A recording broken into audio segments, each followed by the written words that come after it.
vous allez vous gaufrer. Au pied de la mairie de Paris, Elvie va remettre de l'ordre au bazar de l'Hôtel de Ville. Rue du Temple, notre bec sucré fait une halte dans la cour bleue du BHV Homme. C'est dans ce patio qu'une baraque à gaufres s'est installée. Yummy and Guilt-Free. Un nom pareil, il faut le faire. Ce bar à gaufres passe au moule, des pâtes sans gluten et sans lactose. Aux manettes, Iris Collomb. C'est particulier votre histoire. Des gaufres sans gluten, sans lactose et bio. Comment vous vous êtes débrouillé? En fait, on s'est rendu compte qu'en France, surtout, le sans gluten, sans lactose était peu connu. Et que souvent, c'était synonyme de pas très bon, un peu fade, un peu sec. Et on avait envie de proposer des produits qui soient surtout d'abord très gourmands, très bons. Et en même temps, voilà, qui sont sains et avec lesquels on n'a pas de soucis d'une digestion compliquée. Et voilà, juste que du plaisir, en fait. Voilà. Vous allez évidemment me donner la recette de la composition de la farine de cette gaufre. Bien sûr, Alors, c'est pas une recette secrète du tout. C'est une recette très secrète. C'est une recette très secrète. Pourquoi? Parce qu'on a travaillé pendant 2 ans à l'élaboration de cette recette. Ça a été une recherche très longue. Parce que dès qu'on enlève le lait, le beurre, la farine de blé, on récupère quelque chose qui est lourd, qui est pas croustillant, qui est pas gourmand. Et voilà, on a travaillé avec des laboratoires de recherche, des boulangeries, des chefs, des pâtissiers pour réussir à obtenir le produit que l'on propose aujourd'hui. Donc un mélange de farine secrète à la place du beurre, ça vous pouvez quand même me le dire. Ce sont des laits végétaux, Ouais. des farines, des beurres végétaux. Et voilà. Et le lait végétal, vous pouvez pas me dire ce que c'est non plus. Non plus. Non Je vais devoir deviner. Voilà. Vous me mettez à l'épreuve en fait, c'est ça? Et elle est très très ambrée de couleur, cette gaufre. Pourquoi? Alors, elle a ambré tout simplement parce qu'on utilise un sucre roux Ouais. qui est bien meilleur qu'un sucre blanc raffiné Ouais. et qui donne sa couleur, tout simplement. Alors moi, je goûterais bien une classique. Et je goûterais bien une, je sais pas, une recette que vous pourriez me recommander. Un caramel, tiens, une crème de vanille, c'est... C'est une crème dans laquelle on fait infuser une vanille bourbon, on retrouve les grains de la vanille.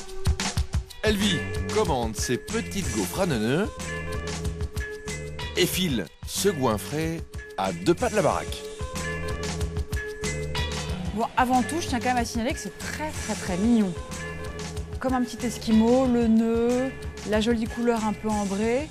Je trouve ça vraiment très appétissant. Et très féminin. Bon, tu goûtes? J'aime bien.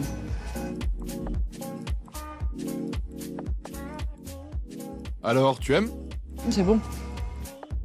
La recette est donc évidemment secrète et je suis pas capable de vous dire ce qu'il y a comme farine. Ce que je peux juste vous dire, c'est que le mélange fonctionne très bien, que c'est à la fois moelleux, croustillant, que je trouve que d'avoir mis du sucre roux, du sucre complet, c'est vraiment bien parce que le sucre blanc raffiné, on sait quand même que c'est un poison pour la santé. Franchement, pour moi, c'est un sans faute, ça. Hein.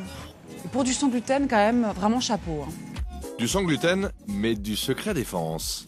Alors, qu'est-ce qu'elle nous raconte, cette gaufre à la crème à la vanille? Alors déjà, c'est de la vraie vanille en gousse qui a été utilisée. On voit les petits points noirs. Ensuite, est-ce que je vais réussir à deviner ce que c'est comme lait végétal? Ah, je crois que c'est...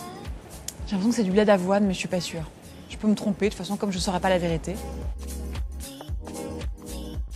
Oh, c'est bon, ça. Ça, c'est d'une gourmandise totale.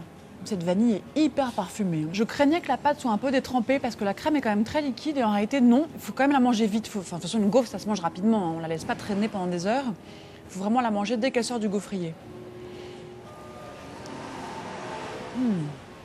J'adore ça. Et les prix, ils font glousser? La gaufre nature coûte 4 €. La gaufre aromatisée, enfin avec un topping, coûte 5 €. C'est un prix assez élevé, je trouve, pour une gaufre. C'est beaucoup plus cher que les gaufres qu'on trouve habituellement, comme ça, dans la rue, les gaufres tout venant. Sincèrement, je ne pourrais pas deviner que ce n'est pas de la farine normale, entre guillemets. Donc, c'est vraiment, pour moi, mission accomplie. Une nouvelle adresse sans gluten à Paris qui prouve qu'il est vraiment en train de se passer quelque chose dans ce domaine et qui prouve surtout que gluten-free peut rimer avec bon, voire avec très bon. Tu l'as dit, Elvie, gaffe au prix, mais avec des gaufres sans gluten et avec du goût, Yummy et Guilt-Free est une réussite, un très bon. À très très vite dans Très Très Bon. Et d'ici là, très très bon appétit.